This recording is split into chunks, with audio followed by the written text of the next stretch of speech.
All right, so here's the second installment in this big picture review chart walkthrough, I guess.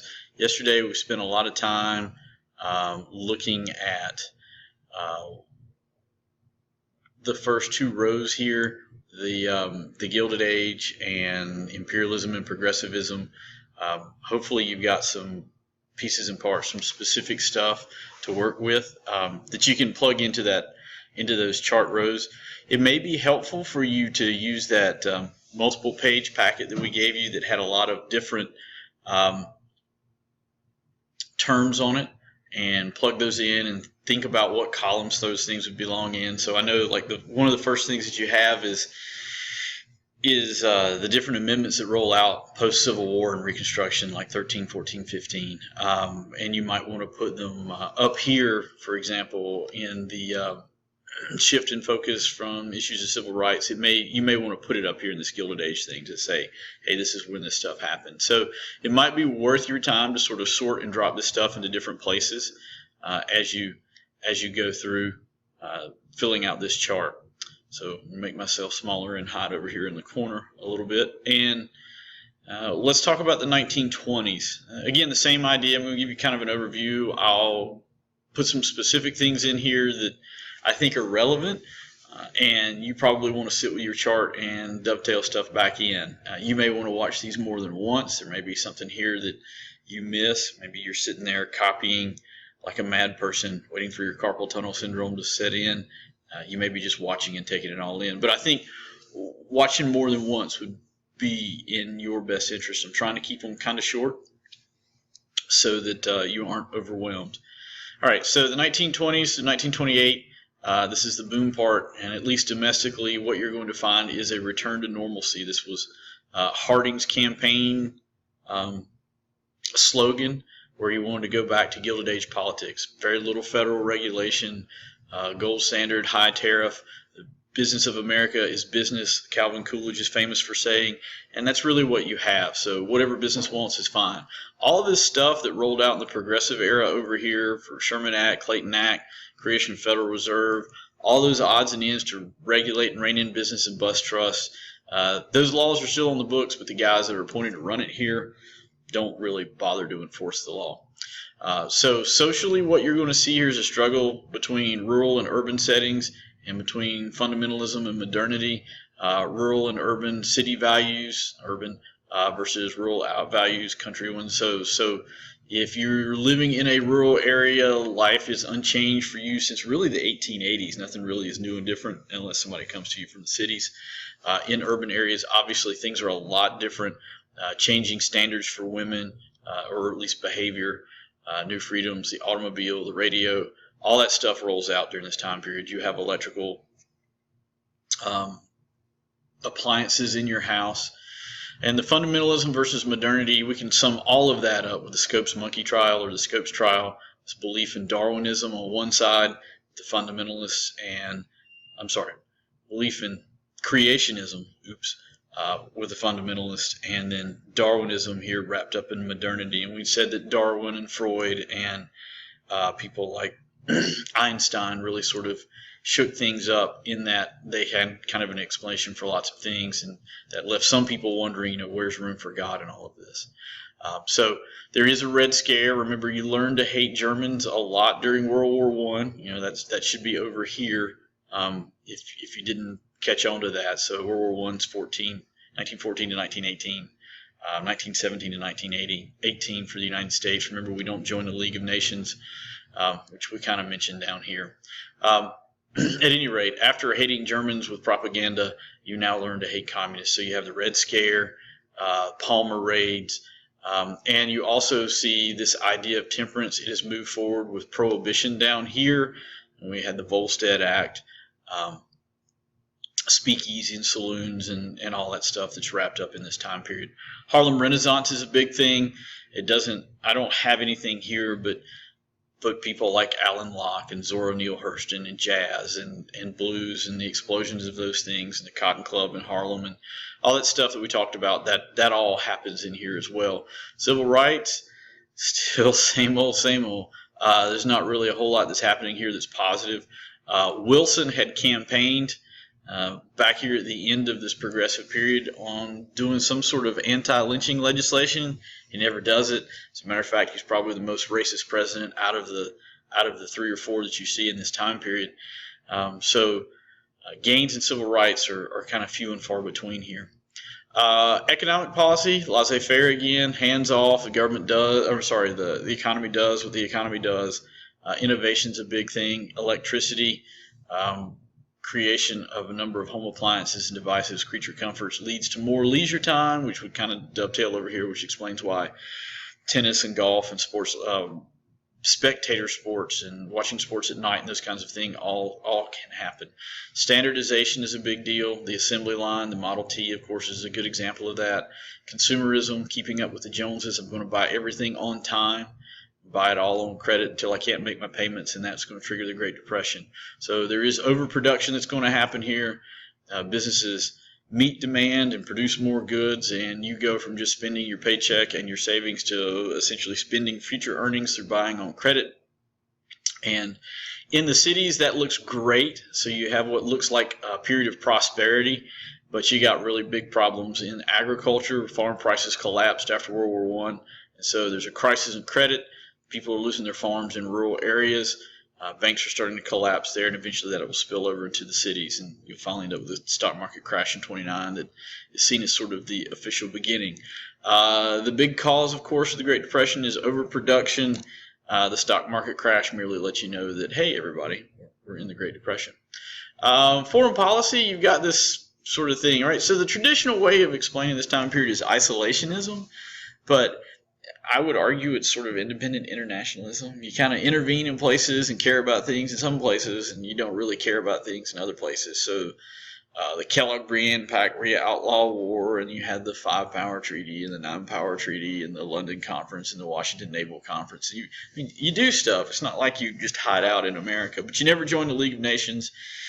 It never really emerges to become an effective international organization. The one bright spot I think that you have here is the good neighbor policy with Central and South America. So you're going to kind of step away from the Roosevelt corollary and kind of let those nations do what they need to do, and you aren't such an intimidating presence threatening to take over at the moment's notice if you think something's wrong.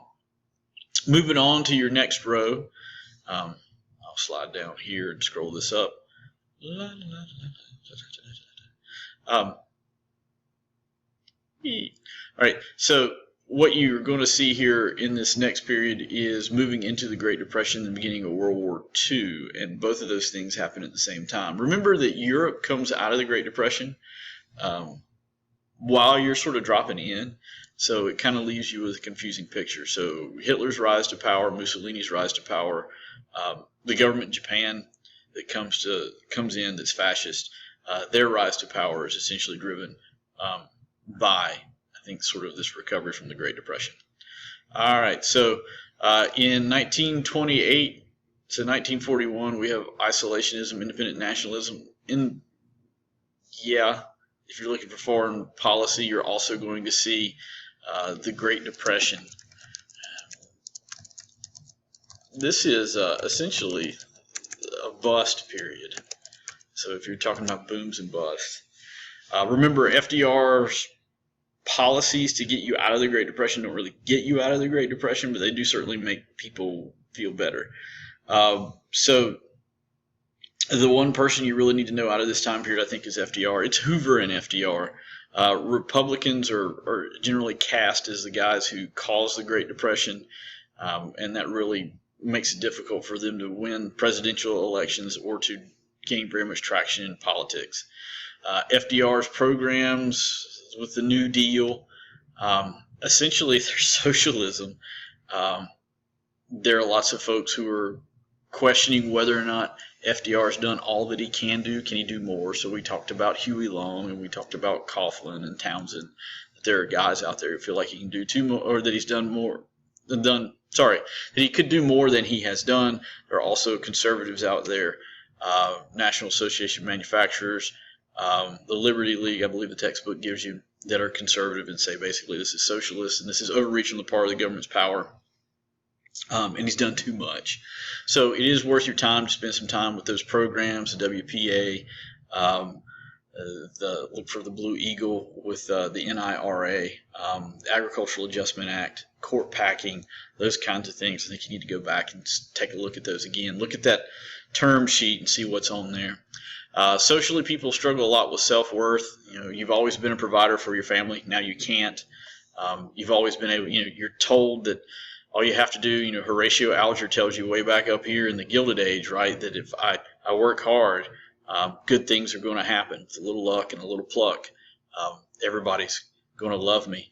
And that turns out not necessarily to be the case. And so we struggle with that. Women struggle with cult of domesticity and whether or not to go to work, feed families. So family relationships are really strained. A lot of social issues. Film in Hollywood tends to be overly glamorous. Next year you watch Mr. Smith Goes to Washington. At Christmas you watch It's a Wonderful Life. Both of those movies were produced in the 30s. Both of those movies sort of sell you this rosy vision of America where everybody's happy and people who do work hard and do the right things ultimately are successful. Economically, what you're looking at essentially is socialism. The New Deal programs do one of three things. Actually, in a lot of cases, they do two out of these three. They're targeted for relief. I'm going to put food on your table right now. Recovery, I'm going to give you a job, let you spend money. Demand side economics or Keynesian economics, where if you spend money, it's going to generate more activity in the economy. And then reform, we're going to change laws to make sure some of this stuff never happens again, which explains things like the Securities and Exchange Commission, the SEC. And then foreign policy, you've got all of this stuff going on in the 30s while Hitler's active in Europe in the 1930s, and then eventually World War II breaks out. When that happens, the United States is going to go through this stance where you're neutral.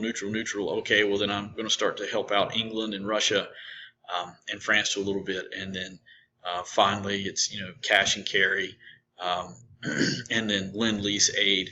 And then you're in the war by 1941, which takes us to this next row. And this will be the last row that we do today since I'm already 12 minutes in. 41 to 45 is World War II. Politically, you got FDR, then Truman for leadership. Democrats are going to continue to dominate. There's also going to be increasing Republican criticism. Democrats have been in power too long. Socialism. Are we on the right track? That kind of thing. So social changes, women and minorities are allowed to explore more diverse roles, work in factory jobs, cult of domesticity erodes, daycares appear, African Americans are applied, we had the Great Migration that happened up here in World War I. Not up here in World War I, where African Americans moved north to get jobs during the war years. The same thing is going to happen again. You get kind of another movement both to the north and to the west, and in some cases all the way back to the coast, to the deep south, where African Americans are allowed to, or asked really, to work in industrial manufacturing jobs producing war goods. If you didn't like socialism before, you're going to get a whole bunch more of it once you get to World War II, because it's kind of what it takes to provide enough war goods to fight this war on a large scale. So you have total war. The government plans the economy essentially. They heavily fund research and development of new technologies, which will result obviously in the atomic bomb, but a lot of other consumer goods too, antibiotics, Teflon for your pans. There's all kinds of stuff here. The government's going to tax people more. The government's borrowing more. The government's rationing goods. You're saving, not necessarily because you want to, but mostly because there's nothing to buy. So this is a very managed economy that's building up a large lump sum of savings that will explode in the 50s and 60s and fuel, I think, this period of prosperity in America. Foreign policy, the United States and allies are going to fight the Axis. You know that the U.S. wins, Germany, Japan, and Italy all lose. And those 14 points that were largely disregarded earlier in World War I, they're going to largely be followed here at the end of World War II, and you're going to create the United Nations. The big three, the United States, Great Britain, and the Soviet Union, are going to essentially set the terms of peace for everybody else. And what you're looking at is sort of the beginnings of something that looks strangely like what Wilson was suggesting at the end of World War I. So ridiculed for not being realistic about what he wanted in World War I. And now he's sort of vindicated. Here you are in World War II, at the end of World War II, and everybody sort of tries to